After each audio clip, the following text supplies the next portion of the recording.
let me give you a quick closer look of this hair dryer that was sent to me by the brand in exchange for my feedback. So let's do a quick unboxing. I'll show you all you need to know about this. In the box, you get the fan, the dryer itself.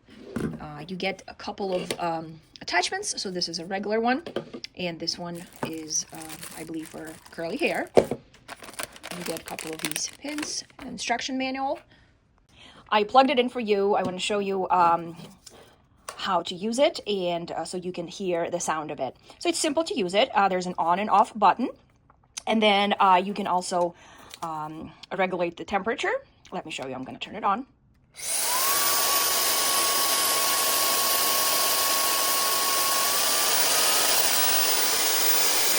Unfortunately, you can't see it very well on the video when I turn it on, like the display, the LED display. However, it is very nice. So you can increase the temperature, and then you can also increase the intensity of the fan.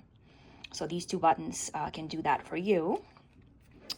And I like that it has this easy grip. You know, it's not too big like others. Like I don't like for my hair dryer to be too heavy or too big. So it's easy to hold with one hand. Works great. Definitely check it out.